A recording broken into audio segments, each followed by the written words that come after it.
Bonjour à tous, alors aujourd'hui une nouvelle vidéo sur la très attendue Various Guide de chez North Face. Donc cette veste je l'ai reçue il n'y a pas très longtemps, donc c'est-à-dire dimanche dernier. Euh, comme j'ai dit dans la dernière vidéo, et ben je pourrais pas trop en parler, je pourrais pas trop parler de vécu en fait.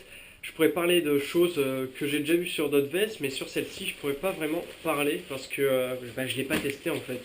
Donc veste North Face Various Guide, donc veste consacrée à tout ce qui est alpinisme, ski et tout ça, mais en conditions très froides, parce qu'en fait on combine du Gore-Tex plus de la polaire, enfin de la polaire ou un truc synthétique.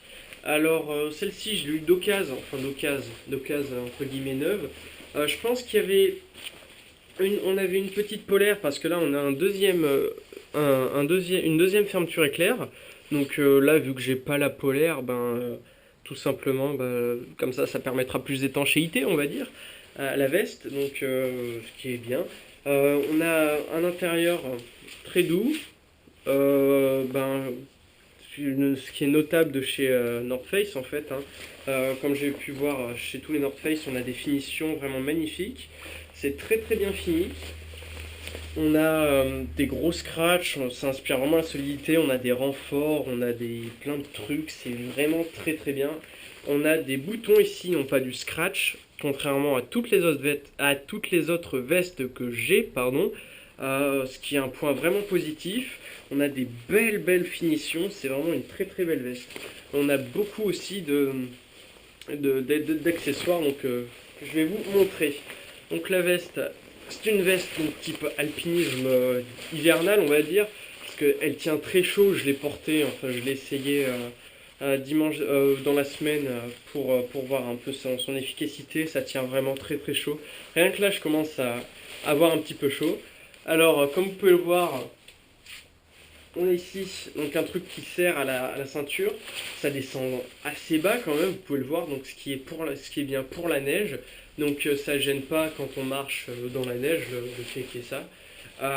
On a ça c'est bien en fait si on porte un sac à dos ou un baudrier. Donc comme on peut le voir, ici on a le bassin, donc là, et les poches sont ici. Donc ce qui fait que même si vous avez un baudrier, un sac à dos ou n'importe quoi d'autre, vous pourrez accéder à vos poches. Euh, le système de réglage je sais pas comment on dit en fait, du truc du bassin là, se fait en fait par des élastiques qui sont dans les poches.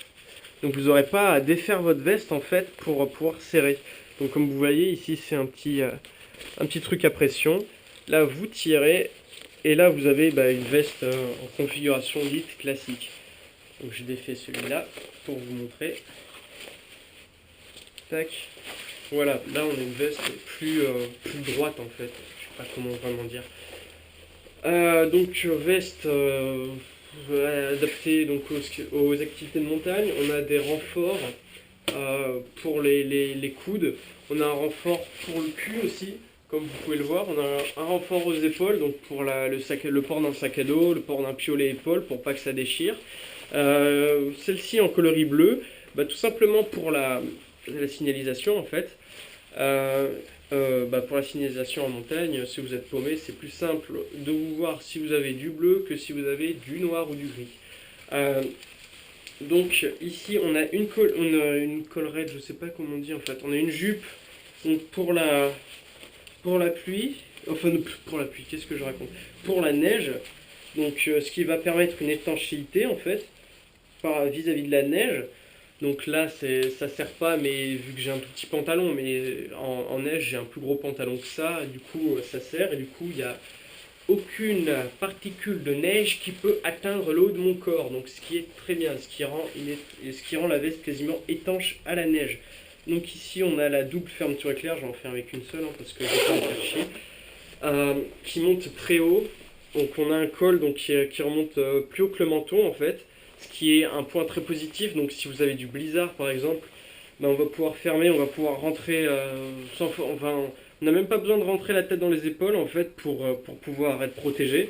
On a une très grosse capuche, donc là aussi, comme vous pouvez le voir, qui permet euh, de porter un casque, pardon. et d'être protégé aussi comme ça, donc ça fait un petit peu esquimau. Voilà, donc très bonne veste pour des conditions climatiques assez rudes on va dire. Fermeture, on a deux types de réglages, derrière la tête par scratch plus par élastique, ce qui confère une solidité et une durabilité plus grande à l'ensemble. Que dire de plus? Là oui, la capuche, on peut l'enlever, ce qui est un point positif parce qu'elle est, en fait, elle a une membrane Gore-Tex plus du truc, donc si le truc est mouillé, et ben ça va tremper le reste de la veste, du coup on peut l'enlever. On peut l'utiliser séparément, mais bon, vous aurez l'air d'un con, donc je vous le conseille pas trop. Ça protège bien, sachant que regardez ce qui a été étudié, parce qu'en fait, c'est par système de pression. Donc vous pouvez la remettre même si vous avez la veste sur vous, ce qui est déjà un point positif. Et en plus, comme vous pouvez le voir, les boutons de pression, donc pour pouvoir mettre la veste, je bégaye un peu, désolé, sont dans le bas du cou en fait, ce qui permet que même si vous avez de la pluie, de la neige, du blizzard, et ben on va vous serez quand même protégé en fait, et l'air ne pourra pas passer, pourra pas passer en dessous, puis remonter, puis redescendre dans votre cou. Donc ce qui est un point très positif aussi. Donc qu'est-ce qu'il y a d'autre à dire? Je crois que c'est à peu près tout. Oui, on a fait le tour à peu près de la veste, hein. Donc très chaude, là je commence vraiment à suer. Donc veste à porter donc, pour des conditions dites dures en alpinisme ou en escalade, non, en alpinisme ou en ski de rando, ski et tout ça. Donc par contre ça a son prix. Je pense que ça doit être un genre d'UV en fait qu'on a à l'intérieur. Donc ça coûte très cher ce type de truc. Là, je l'ai eu pour pas très cher, donc vu que je l'ai acheté d'occasion.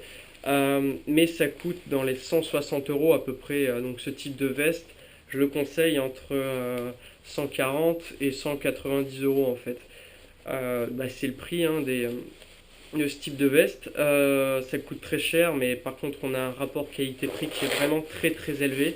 On a énormément d'accessoires, donc là, j'ai oublié de vous en parler, mais on a un système d'aération ici parce que comme si vous faites de l'alpinisme ou du ski comme moi, vous saurez qu'on a très très chaud souvent et donc là on a un système d'aération sous les aisselles donc qui permet de pouvoir aérer vos dessous de bras en fait, ce qui est un point très positif. Donc là on voit qu'on a directement la peau à nu en fait, donc même si ça, je pense qu'en fait on avait une polaire en dessous qui permettait d'arrêter l'air en fait, l'air trop froid. Donc là on voit aussi qu'on a un double truc, une double sécurité, entre guillemets.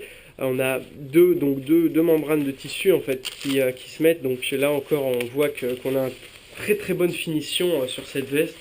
Donc veste que je conseille donc à tous ceux qui pratiquent le ski hors piste bien sûr, l'alpinisme, le ski alpinisme ou tous les trucs engagés pour l'hiver bien sûr parce que ça on va pas le porter en été.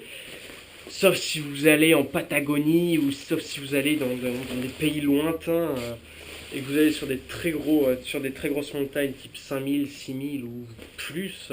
Donc très grosse veste par contre qui prend énormément de place et qui est quand même assez lourde. Donc ça j'y conseille donc à tous ceux qui veulent faire de l'alpinisme, le ski, tout ça. Et qui ont le budget aussi bien sûr parce que ça coûte quand même assez cher. Sur cette veste, c'est tout ce qu'on a à dire. Moi, je vous dis à bientôt et après, on va présenter la veste de ski Columbia.